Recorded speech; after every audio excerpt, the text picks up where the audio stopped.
Les agriculteurs de la région rurale du Midwest américain se sont montrés déterminants à aider à placer Donald Trump à la Maison-Blanche, mais ils ont souffert de sa guerre commerciale globale. Le gouvernement américain estime que les fermiers du pays ont perdu environ 11 milliards de dollars en raison de l'application par la Chine de droits de douane de représailles sur les produits qu'ils exportent vers la Chine. Il s'agit notamment de soja et de viande de porc, tous ces produits qui nourrissent l'appétit croissant de la Chine. Ces droits de douane ont été mis en place par la Chine en représailles à l'application par l'administration Trump de tarifs douaniers sur la Chine afin de changer ce qui est considéré comme des pratiques commerciales injustes. Les agriculteurs sont donc touchés, mais ils s'apprêtent à recevoir environ 12 milliards de dollars d'un fonds d'urgence. Donald Trump a publié mardi dans un tweet que les tarifs douaniers étaient une bonne chose et que les guerres commerciales étaient aisées à gagner.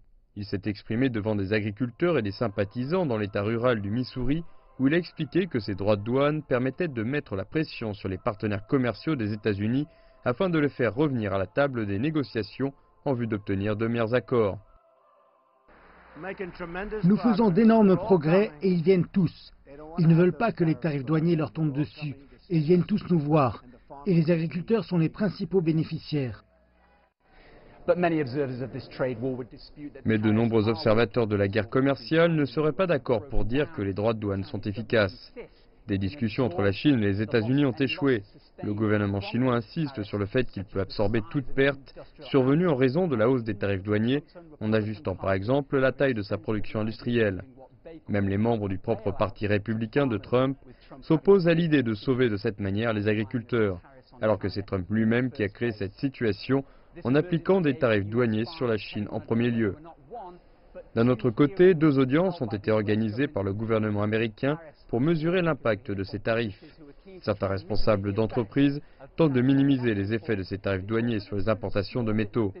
Mais les petites entreprises sont celles qui ont été le plus touchées et ont décidé de se faire entendre.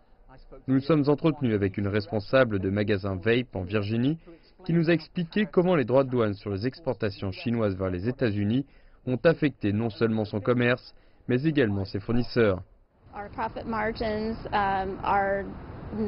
Nos marges de profit ne sont déjà pas très élevées.